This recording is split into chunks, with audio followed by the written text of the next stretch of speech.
네, 안녕하십니까. 신한금융투자에서 헬스케어 팀장을 맡고 있는 이동건 책임연구원과 오늘은 저희 팀의 장세훈 책임연구원과 함께 나왔습니다. 이번 신한금융투자 아카데미 시간에서는 유전자 치료제 산업에 대한 전반적인 내용 소개와 더불어서 산업 내에서 저희가 주목하고 있는 기업들에 대한 내용들을 전반적으로 좀 말씀드리도록 하겠습니다. 그럼 책임님, 이번에는 저희 그 유전자 치료제는 무엇이고 그리고 어떠한 배경에서 등장하게 됐는지에 대해서 먼저 간단하게 말씀 부탁드리겠습니다. 네, 유전자 치료제 같은 경우에는 기존의 저분자 의약품 혹은 단백질 기반의 의약품이 아래쪽 그림에 보시면 오른쪽에 이제 생성되는 단백질, 그러니까 단백질이 이상이 생겨서 질병이 발생할 경우에 이 단백질을 타겟했다면은 이제 유전자 치료제는 보다 근본적인 이제 DNA에서 mRNA가 만들어지고 mRNA에서 단백질이 발현되기까지의 과정, 그 전 과정을 타겟한다고 보시면 될 것 같습니다. 그래서 일단은 유전자 치료제가 기존에 타겟하던 적응증들을 보시면 희귀 유전자 질환에 많이 쏠려 있거든요. 이런 부분에 대한 미충족 수요로 등장했다고 보시면 될 것 같습니다. 네, 소개 감사드립니다. 그렇다면 이제 글로벌 시장에서의 유전자 치료제 시장 동향이라든지 또 최근에 이제 라이센스 딜들에도 관심이 많으신데 기술 이전 동향은 어떠했는지에 대해서 간단히 말씀 부탁드리겠습니다. 네, 두 가지 차트를 보시면 명확합니다. 유전자 치료제 시장 성장성은 이제 빠르게 올라가고 있다고 생각하시면 될 것 같고요. 이제 코로나19라는 특수성 때문에 이제 mRNA라는 기술이 등장함에 따라서 이제 사람들의 RNA 치료제에 대한 인식도 전반적으로 개선이 됐다고 생각하시면 될 것 같습니다. 그래서 향후에 더 이런 성장세는 가파르게 올라갈 것으로 판단을 하고 있고요. 일단은 오른쪽에 있는 차트는 RNA 치료제 ASO 혹은 siRNA 치료제 차트를 뜻하고요. 왼쪽에 있는 유전자 치료제는 이제 AAV 치료제와 유전자 편집 치료제의 이제 시장 규모를 뜻합니다. 보시면 아시겠지만 이미 RNA 치료제, 그러니까 ASO와 siRNA 같은 경우에는 FDA 기준으로 승인받은 약물이 10개 정도 있는 만큼 시장이 형성되어 있다는 것을 보실 수 있고요. 네, AAV 치료제, 왼쪽 차트를 보시면 AAV 치료제는 FDA 기준으로 2개, 그리고 진 에디팅 기술이 가미된 치료제 같은 경우에는 아직까지 상업화된 약물은 없습니다. 하지만 이것에 대한 포텐셜은 이제 커질 것으로 생각을 하고 있고요. 그래서 단기적으로는 이런 RNA 치료제를 주목하실 필요가 있다고 생각을 하고 있고요. 이제 중장기적으로는 AAV 치료제와 유전자 편집 기술이 가미된 치료제를 보실 것을 추천드립니다. 단기적으로 이제 ASO나 RNAi와 같은 이제 RNA 치료제에 주목해야 된다라고 말씀을 주셨는데 그러면 좀 간단하게 이 관련된 내용들에 대한 좀 설명과 더불어서 좀 주목해야 될 포인트는 무엇인지에 대해서도 같이 말씀을 부탁드리겠습니다. 네, RNA 치료제 같은 경우에는 이 ASO랑 RNAi에 대해서 말씀드렸는데 ASO 같은 경우에는 말 그대로 안티센스 올리고 뉴클레오타이드라 해서 올리고 뉴클레오타이드라는 어떻게 보면 뉴클레오타이드의 이제 수개에서 이제 수십 개의 이제 중합체입니다. 이런 치료제를 뜻하고요. 왼쪽 그림을 보시면 아시겠지만 이 단일 가닥의 이 올리고 뉴클레오타이드가 타겟하고 있는 유전자 서열 혹은 RNA 서열에 결합을 함으로써 이제 특정 mRNA를 분해시키고 혹은 그 유전자 발현을 막는 기전을 뜻합니다. 그래서 그런 기전을 통해서 이제 문제가 되는 단백질 발현을 조절한다고 생각하시면 될 것 같고요. 네, RNAi 같은 경우에는 오른쪽 그림을 보시면 아시겠지만 이제 기전 자체는 조금 다릅니다. 다만 컨셉 자체는 이 단백질 발현을 조절한다는 점에서 동일하다고 보시면 될 것 같고요. 그래서 오른쪽 그림의 아래쪽을 보시면은 이제 mRNA라는 부분이 이제 스플라이싱 되는 것을 보실 수 있습니다. 그래서 이 mRNA는 단백질이 발현되는 과정에 이제 관여를 하거든요. 그래서 이 mRNA를 잘라줌으로써 문제가 되는 단백질이 발현된다면 그것을 조절하는 기전을 뜻한다고 보시면 될 것 같고요. 그래서 이 RNA 치료제 같은 경우에는 이제 최근에 만성질환 영역으로 확장 중이라는 것이 포인트가 될 수 있습니다. 일단 기존에는 희귀 유전자 질환에 많이 타겟하고 있다고 생각하시면 될 것 같은데, 근데 최초의 siRNA 치료제는 이제 희귀 유전자 질환을 타겟했지만 그 뒤에는 이제 이 간락이라는 기술이 등장하게 됐습니다. 왼쪽 그림을 보시면 이 간락이라는 기술은 하나의 접합체라고 보시면 될 것 같고요. 앞서 말씀드린 그 ASO나 siRNA의 앞단에 이제 결합을 해서 붙이게 되면은 이제 몸속에 체내에 투여가 됐을 때 이 간세포에 많이 발현되어 있는 수용체와 결합을 해서 간에 많이 유입이 되는 그런 기술이라고 보시면 될 것 같습니다. 실제로 오른쪽 차트를 보시면 아시겠지만 타겟하는 장기 비율도 간에 많이 타겟되고 있다는 것을 보실 수 있겠죠. 그래서 이제 만성질환 영역으로 간과 관련된 만성질환 영역으로 확장 중이다. 그 말은 희귀 유전자 질환 같은 경우에는 시장성이 상대적으로 적었습니다. 근데 만성질환 같은 경우에는 시장이 훨씬 크거든요. 그래서 그런 부분에서 RNA 치료제가 이제 시장이 폭발적으로 성장하는 초입에 와 있다고 판단을 하고 있습니다. 네. 조금 전에 이제 mRNA라는 표현을 주셨었는데 이제 최근에 아무래도 코로나 때문에 mRNA 백신과 같은 이제 기술들에 대한 관심이 높으신 것 같습니다. 그래서 그렇다면 이제 mRNA라는 단어는 저희가 많이 들어봤는데 이 mRNA 기술 분야에 대한 또 전반적인 내용들도 한번 말씀해 주시겠습니까? 네, mRNA 같은 경우에는 어떻게 보면은 저는 개인적으로 한 5년에서 10년 뒤에 나왔어야 될 기술로 판단을 하지만 어떻게 보면 이제 코로나19라는 팬데믹 특수성으로 인해서 빠르게 상업화됐다고 생각하시면 될 것 같습니다. 근데 그 말은 이제 코로나19 백신 이후에 mRNA 기술이 적용된 뭐 예를 들어 인플루엔자 백신이라던가 혹은 뭐 항암 백신 이런 것들은 최소 한 5년 정도 걸린다고 판단을 하고 있고요. 그래서 현재는 이제 바이러스 백신, 전염병에 특화된 백신 플랫폼을 보유하고 있다는 점, 그래서 거기서 이제 항암 백신 혹은 치료제 분야로 확장한다고 생각을 하시면 될 것 같습니다. 그 말은 중장기적인 포텐셜이 높은 분야라고 판단을 하고 있고요. 그래서 관련 기업을 투자하실 때는 요새 이제 비상장 기업이라던가 뭐 기존 상장 기업들도 mRNA 기술에 대해서 많이 투자를 하고 있는데 보실 때는 항상 기존 특허에 대해서 회피를 하는 방법을 확인하는 것이 필수라고 생각을 하고 있습니다. 코로나 백신을 기준으로 봤을 때는 이제 mRNA 앞쪽에 묻는 5' 캐핑 기술이나 혹은 전달체 기술이 되는 LNP 기술 혹은 슈도 유리딘화 변형 기술이라 해서 이런 대표적인 기술들에 대해서는 새로 이제 등장하고 있는 기업들이 mRNA 기술 특허를 회피하는 방식이나 혹은 아예 새로운 기술을 개발하는 이런 필요성이 등장하고 있거든요. 그래서 그런 것을 꼭 확인하시고 이제 투자하는 것을 추천드립니다. 네. 아까까지 이제 저희가 단기적으로 ASO나 아니면 RNAI와 같은 시장들에 주목해야 된다라고 말씀을 주셨었는데 그렇다면 이제 중장기적으로 주목해야 된다고 말씀해 주신 AAV 치료제라든지 아니면 유전자 편집 기술에 대해서도 추가적으로 설명해 주시면 감사하겠습니다. 네. AAV 치료제 같은 경우에는 상대적으로 RNA에 비해서는 조금 생소하실 수도 있긴 한데요. 네, 기억을 해보시면 아시겠지만 이제 코로나19 백신 중에 아스트라제네카 백신을 보시면은 이제 아데노 바이러스라는 벡터를 사용한 것을 보실 수 있습니다. 네, 이 AAV는 이제 그 아데노 바이러스의 부속 바이러스, 아데노 어소시에이티드 바이러스라 해서 어떻게 보면은 조금 종류가 다른 벡터라고 보시면 될 것 같은데요. 네, 이 AAV 벡터가 오른쪽에 원형 차트를 보시면 아시겠지만 가장 각광받는 유전자 치료제 전달체로서 각광받는 벡터라고 보시면 될 것 같습니다. 이 AAV는 실제로 바이러스지만 이제 비병원성 바이러스라고 생각하시면 될 것 같고요. 왼쪽에 작용 기전을 보시면 이 AAV, 그러니까 크게 껍질 부분과 그 정의신면체의 껍질 부분과 안쪽에 꼬불꼬불한 부분이 유전자라고 보시면 될 것 같고요. 그래서 이게 이제 세포 안으로 감염이 되게 됩니다. 감염이 되면은 이제 그 캡시드 껍질 부분이 핵 쪽에 결합을 하면서 이 유전체 부분이 핵 안에 삽입이 되는데요. 이 삽입이 되면은 이제 원형 형태의 에피점으로 형성이 되게 됩니다. 그래서 이 에피점에서 지속적으로 특정 유전자를 계속 발현한다고 보시면 될 것 같습니다. 그래서 보시면 아시겠지만 지속성을 상당히 이제 극단적으로 끌어올릴 수 있는 모달리티라고 보시면 될 것 같습니다. 그래서 이런 AAV 치료제 같은 경우에는 글로벌 기술 트렌드에 대해서 간단하게 말씀을 드리면요.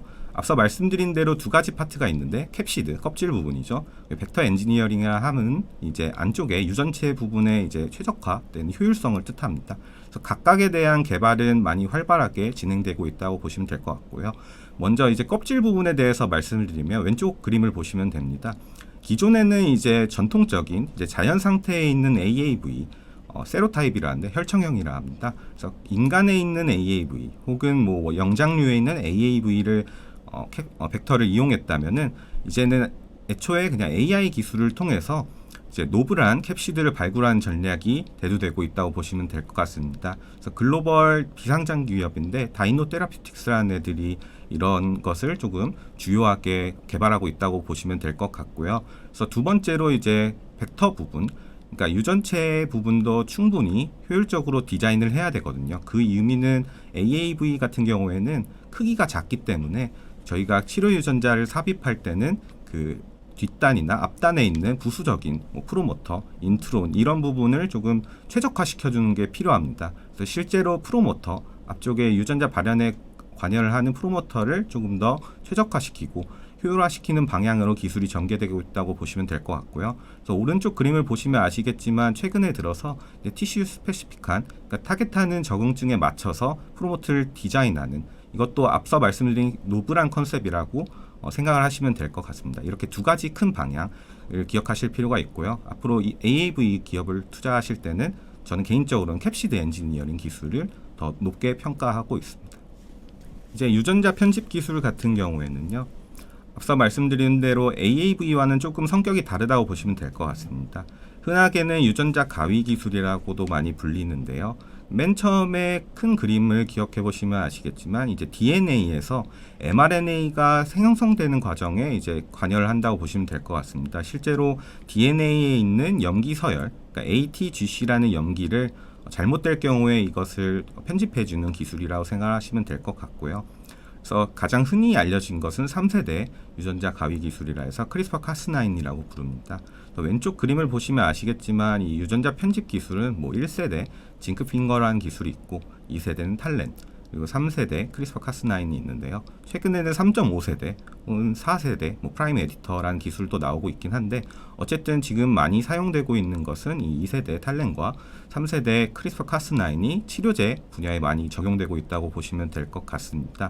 그래서 유전자 치료제 같은 경우에는 크게 인비보와 엑스비보라고 부르는데요.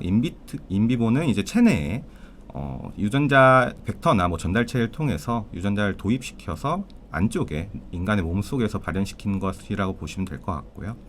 엑스비보는 예를 들어 제가 환자라 하면은 제 몸 속에 있는 세포를 뽑아서 그 세포에 유전자 편집 기술을 가미시킨 후에 그것을 다시 몸 속에 집어넣는 치료제라고 보시면 될 것 같습니다. 그래서 인비보 방식 같은 경우에는 그 크리스퍼 카스9 같은 그 유전자 가위 시스템을 AAV 벡터 안에 삽입해서 몸에 쏘는 역할을 하는 방식의 치료제를 개발한다고 보시면 될 것 같고요.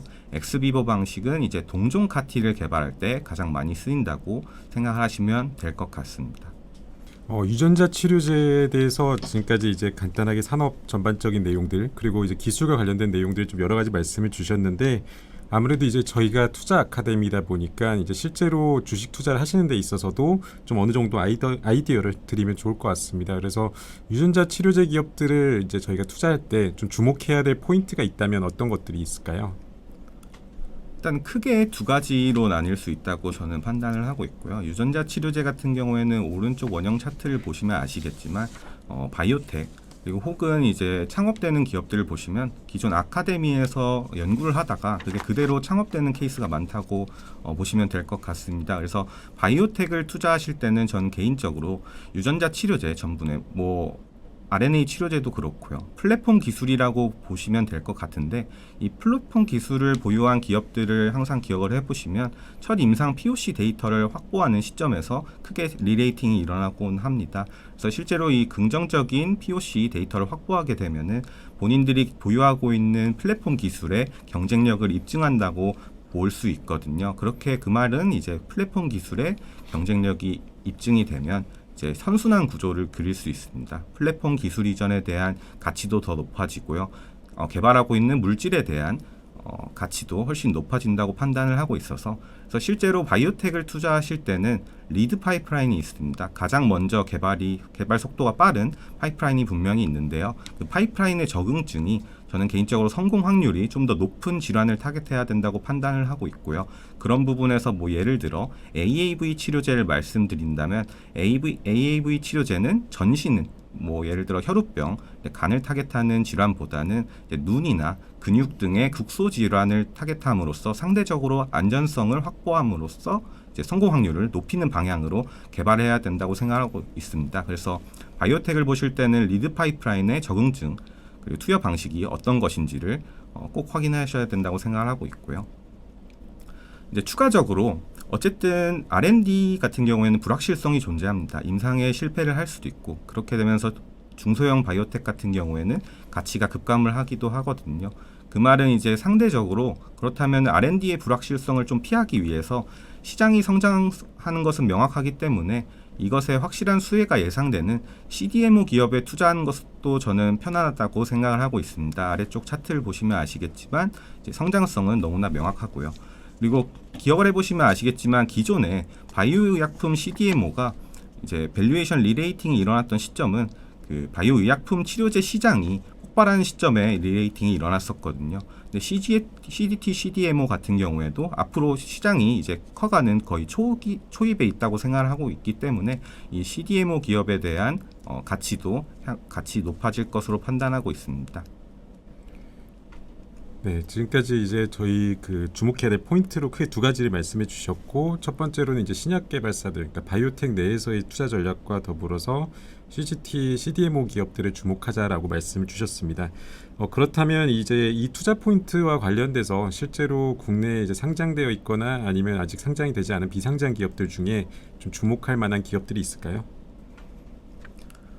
저는 개인적으로는 이제 냉정하게 봤을 때 이제 기술적인 부분에서는 뭐 글로벌 트렌드를 선도하고 있는 기업은 국내 상장 기업 중엔 좀 아직까지는 부재하다고 판단을 하고 있고요. 그래서 앞서 말씀드린 두 가지 포인트에 입각을 해서 첫 번째 이제 차라리 이제 치료제 시장이 성장함에 따라서 가장 직접적인 수혜를 누릴 수 있는 CDMO 기업을 보자라는 한 가지 파트가 있고, 두 번째는 기술을 선도하지는 못하지만 일단은 글로벌 기술 트렌드에 부합하고 있는 플랫폼 기술을 보유함으로써 좀 빠르게 따라가는 패스트 팔로워 전략을 택하고 있는 기업들을 좀 선별해 보았습니다. 그래서 탑픽으로는 이제 저는 ST팜 같은 경우에는 어떻게 보면 RNA 치료제 시장이 커짐에 따라서 이 올리고에 대한 수요는 커질 것은 명확하거든요. 그것에 직접적인 수혜를 누릴 수 있는 기업은 ST팜이라고 판단을 하고 있고요. 기술 트렌드에 대해서 앞에서 설명을 드렸는데, 그러니까 RNA 치료제, 그러니까 RNAi 혹은 ASO 혹은 mRNA 부분에 대해서는 이제 ST팜 같은 경우에는 mRNA를 개발하고 있긴 하거든요. 그래서 그런 부분에서 mRNA 기술에 좀 부합하는 기업으로 평가를 하고 있고요. 올릭스 같은 경우에는 이제 RNAi 플랫폼을 가지고 있습니다. 앞서 말씀드린 RNA 치료제의 필수적인 포인트인 간락 기술 역시 보유하고 있거든요. 그래서 그런 부분을 통해서 향후에 이제 추가적인 임상 데이터나 이런 긍정적인 포인트를 확보하게 되면은 기업 가치가 성장하는 그림을 그릴 수 있다고 판단을 하고 있습니다. AAV와 진 에디팅, 그러니까 중장기적으로 보실 부분에서는 툴젠 같은 경우에는 3세대 유전자 가위 기술인 크리스퍼 카스9의 기술을 보유하고 있는 기업으로 판단을 하고 있고요. AAV 같은 경우에는 이제 비상장 중에 뉴라클 제네틱스를 관심 기업으로 소개시켜 드리겠습니다.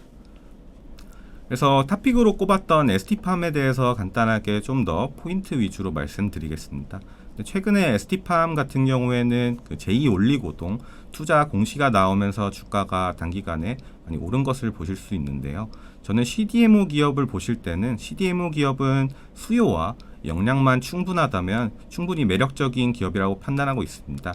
그것의 근거로는 이제 수요, 그러니까 치료제 시장이 커지고 생산 역량이나 트랙 레코드를 확보한 기업은 더 설비 투자를 통해서 위에 생산 역량을 열어주게 되면은 계단식 성장이 가능하다고 판단을 하고 있고요. 실제로 이것의 길을 따라가고 있는 게 ST팜, 정석적인 교과서적인 기업으로는 이제 삼성 바이오로직스가 있겠죠. 그래서 ST팜 같은 경우에는 이제 제2올리고동 투자를 통해서 이제 한 번에 더 설비 증설 역량, 생산 역량을 키웠다고 보시면 될 것 같습니다. 그래서 내년에 이제 생산 역량은 이제 6.3올, 이제 증설 두 부분을 합하면 이제 6.3올을 할 예정이고요. 이제 24년, 25년을 통해서 13올, 이제 어떻게 보면 글로벌 1위 올리고 캐파를 유지할 전망으로 판단을 하고 있습니다. 앞서 말씀드린 대로 RNA 치료제 시장은 만성 질환 영역으로 확장을 하면서 이제 향후 폭발적으로 성장할 것으로 판단하고 있고요. 그것에 이제 빠르게 올라오고 있는 게 이제 뭐 고지혈증 혹은 비형 간염 치료제가 될 수 있다고 판단하고 있습니다. 추가적으로 ST팜 같은 경우에는 mRNA 기술을 확보하고 있고요. 이 mRNA 기술 같은 경우에는 당장 코로나19가 아닌 향후에 이제 중장기적으로 mRNA CDMO 사업을 타겟한다는 점에서 저는 긍정적으로 평가하고 있습니다. 그래서 이런 전체적인 투자 포인트를 통해서 이제 ST팜을 가장 선호하는 기업으로 판단을 하고 있습니다. 네, 지금까지 이제 유전자 치료제 산업과 관련된 내용들 그리고 투자 포인트들과 더불어서 이제 ST팜이라는 기업에 대해서 좀 간단하게 말씀을 드렸습니다. 저희가 이제 뭐 짧은 시간 안에 많은 내용들을 좀 말씀드리다 보니까 내용도 어려울 수도 있고 이제 관련돼서 더 궁금하신 내용들이 많으실 텐데 저희가 이제 바이오의 정석이라는 시리즈로 매번 이제 세포 치료제라든지 이번에 나온 이제 유전자 치료제 관련된 산업 내용들을 소개해드리고 있습니다. 그래서 좀 관련된 자료를 좀 살펴보시면 아마 자세한 내용들에 대한 내용을 좀 더 보실 수 있지 않을까 싶습니다. 오늘 준비한 내용은 여기까지고요. 다음번에도 또 좋은 자료로 유익한 자료로 인사드리도록 하겠습니다. 감사합니다.